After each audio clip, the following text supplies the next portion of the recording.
బండ్ల గణేష్‌కి చెందినటువంటి 150 కోట్ల విలువైనటువంటి ప్రాపర్టీని వేలం వేసుకోవచ్చు. ఆ హక్కులు యూనియన్ బ్యాంక్‌కున్నాయని చెప్పి తెలంగాణ హైకోర్టు మొన్న తీర్పిచ్చింది. దీన్ని సవాల్ చేసినటువంటి బండ్ల గణేష్ సుప్రీం కోర్ట్‌కి వెళ్ళాడు. సుప్రీం కోర్ట్ ఏం చేసింది, ఈరోజు హీరింగ్‌కొచ్చినటువంటి ఈ పిటిషన్ చూసిన తర్వాత సుప్రీం కోర్ట్ కూడా అదే విషయాన్ని చెప్పింది. హైకోర్టు ఇచ్చినటువంటి తీర్పుని మేము సమర్థిస్తున్నాము.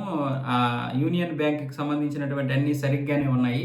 మీరు చూసుకోండి. అవసరమైతే మధ్యవర్తితో మీరేదైనా పరిష్కరించుకోండి. లేదనుకుంటే మీరేదైనా ఏ విధంగానైనా పరిష్కరించుకోవచ్చు. యూనియన్ బ్యాంకే అన్ని విధాలుగా హక్కులున్నాయని చెప్పి ఆ పిటిషన్‌ని కొట్టిపారేసింది.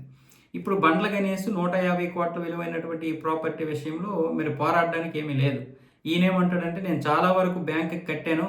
ఒక 70, 80 కోట్ల వరకు కట్టానని ఈయన అంటాడు. యూనియన్ బ్యాంక్ ఏమొచ్చేసి కట్టడం ఆపేసాడు. ఎప్పుడో మొదట్లో కట్టాడని యూనియన్ బ్యాంక్ అంటది.